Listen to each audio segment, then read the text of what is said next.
नमस्कार,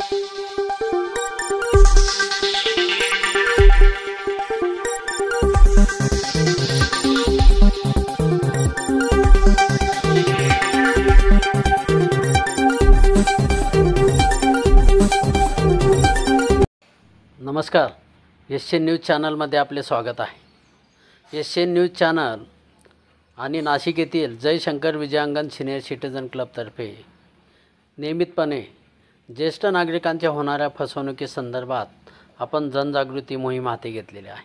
गेल्या अनेक महिन्यांपासून राज्यभर होणाऱ्या ज्येष्ठ नागरिकांच्या फसवणुकीसंदर्भात वेळोवेळी वार्तांकन करत फसवणुकीचे जे वेगवेगळे प्रकार घडत आहेत, सायबर चोरटे असोत किंवा केअरटेकर असोत, वेगवेगळ्या माध्यमातून ज्येष्ठ नागरिकांच्या एकटेपणाचा आणि त्यांच्या वाढत्या वयाचा गैरफायदा घेत अनेक ठिकाणी फसवणूक झालेली आहे।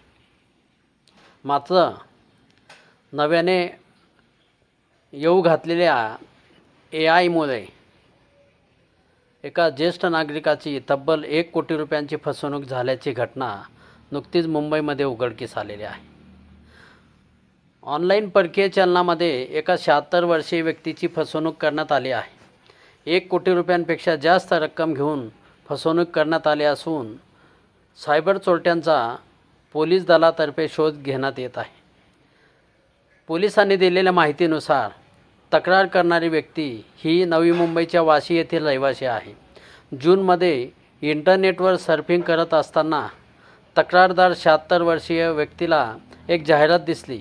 या जाहिरातीमध्ये प्रसिद्ध भारतीय व्यावसायिकांनी एक AI आधारित सॉफ्टवेअर तयार केलं आहे की ज्यामध्ये फॉरेक्स ट्रेडिंग म्हणजे परकीय चलनामध्ये प्रचंड नफा मिळवता येतो असा दावा करण्यात आला होता।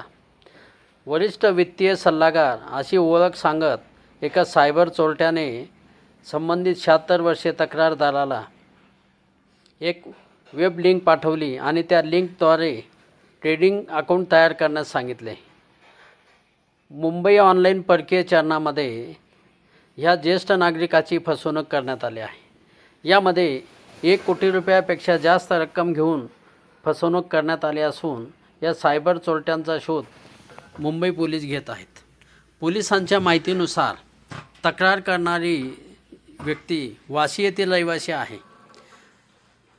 जूनमधील ह्या प्रसिद्ध झालेल्या जाहिरातीच्या माध्यमातून संबंधित तक्रारदार व्यक्तीने ह्या चोरट्यांच्या भूलथापांना बळी पडत तब्बल 1 कोटी रुपये गमावलेले आहेत। 26 जूनपासून तक्रारदाराने 60हून अधिक व्यवहारांमध्ये वेगवेगळ्या लाभार्थी बँकांमध्ये 1 कोटी रुपयांहून अधिक रक्कम ट्रान्स्फर केली।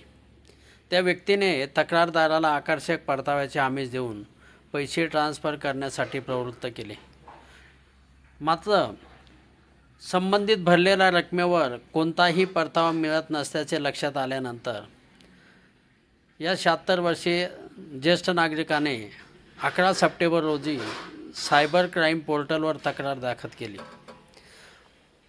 ह्या रहिवाशाला ऑनलाईन जाहिरातीचे आमिष दाखवल्याने त्याने परकीय चलन घोटाळ्यामध्ये 1 कोटी रुपयांपेक्षा जास्त पैसे गमावले आहेत। वित्त सल्लागार म्हणून काम करत असल्याचे सांगून फसवणूक करणाऱ्यांनी त्यांना खात्री पटवून दिली। त्यामुळे तब्बल 1 नव्हे 2 नव्हे तर 60पेक्षा अधिक व्यवहारांमध्ये ही रक्कम ट्रान्स्फर केली गेली।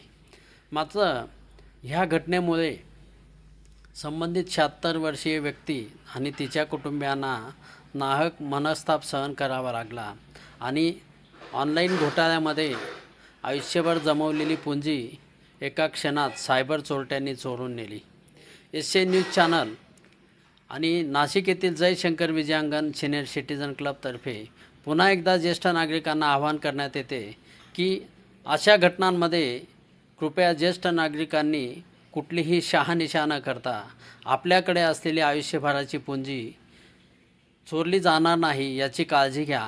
अनेक ठिकाणी फसवणुकीचे गुन्हे घडत असल्याने ज्येष्ठ नागरिकांनी अशा व्यवस्थेमध्ये पोलिसांची मदत घेऊन अशा सायबर चोरट्यांविरोधात किंवा केअरटेकरकडून होणारी फसवणूक या संदर्भात कृपया पोलिसांशी संपर्क साधावा, जेणेकरून संभाव्य धोका टाळण्यास मदत होईल. भेटूया पुन्हा एकदा पुढील भागामध्ये. तोपर्यंत धन्यवाद.